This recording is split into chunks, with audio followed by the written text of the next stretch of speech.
वैसे गांव में एक आदमी और उसकी बूढ़ी माँ रहते थे। आदमी का नाम था अलाल।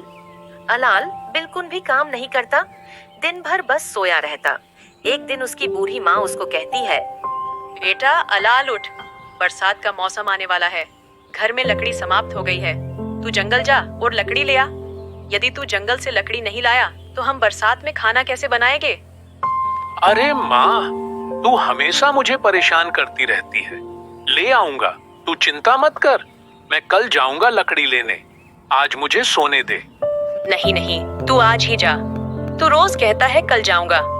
आज यदि तू लकड़ी लेने नहीं गया तो मैं तुझे आज खाना नहीं दूंगी। माँ के बार बार बोलने पर आखिरकार अलाल मान ही जाता है जंगल जाने को। अब अगली सुबह होती है। अलाल गांव के लोगों के साथ जंगल जाने लगता है। अब कुछ समय चलने के बाद जंगल शुरू हो जाता है। गांव के लोग अलाल को कहते हैं, अलाल जंगल आ गया, चलो अब यहीं पर हम सब लकड़ी काटते हैं। मैं ऐसी लकड़ी नहीं काटूंगा। मैं तो जंगल के और अंदर जाऊंगा, फिर वहां से लंबी और सीधी लकड़ी लाऊंगा। अलाल, तू जंगल के ज्यादा अंदर मत जा।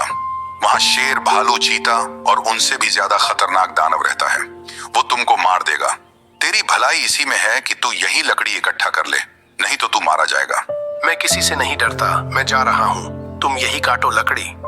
अलाल गांव वालों की बात नहीं मानता है और जंगल के अंदर जाने लगता है। चलते चलते अलाल जंगल के बहुत अंदर चला जाता है।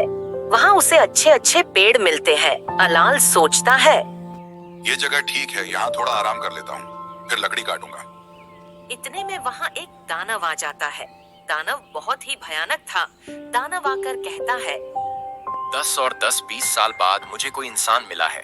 आज मैं तुझे खाऊंगा। आज तू नहीं बचने वाला। अलाल थोड़ा सोचता है और कहता है, यदि मैं इससे डरा तो ये मुझे मार देगा। 15 और 15-30 साल बाद मुझे कोई दानव मिला है। आज मैं तुम्हारी आंखें निकालकर राजा को दूंगा। राजा खुश होकर मुझे इनाम देगा।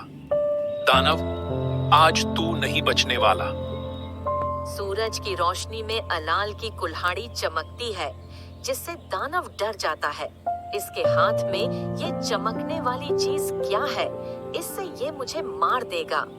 दानव घबराकर अलाल से कहता है, नहीं नहीं, मुझे मत मारो, मुझे छोड़ दो। तुम मेरे साथ चलो। राजा तुमको जितना पैसा देगा उससे ज्यादा पैसा मैं तुमको दूंगा। बस मुझे छोड़ दो। अब अलाल और दानव दोनों दानव के घर जाने लगते हैं। आगे आगे दानव चल रहा होता है और पीछे पीछे अलाल। दानव और अलाल दानव के घर पहुंच जाते हैं। दानव के घर में बहुत सारे सोने के सिक्के होते हैं। अलाल उन सोने के सिक्कों की गठरी बना लेता है। गठरी बहुत वजन होती है, जिसे अलाल उठा ही नहीं सकता। अब अलाल दानव को कहता है, मैं तो इस सोने से भरे संदूक को उठा ही नहीं पा रहा हूँ। दानव, तू ही इस संदूक को उठा और मेरे घर तक लेकर चल, नहीं तो मैं तुझे मार दूंगा। नहीं नहीं, मुझे मत मारो। इस संदूक को रख कर चलता हूँ। अब अलाल अपने घर जाने लगता है। आगे आगे दानव चलता है, पीछे पीछे अलाल।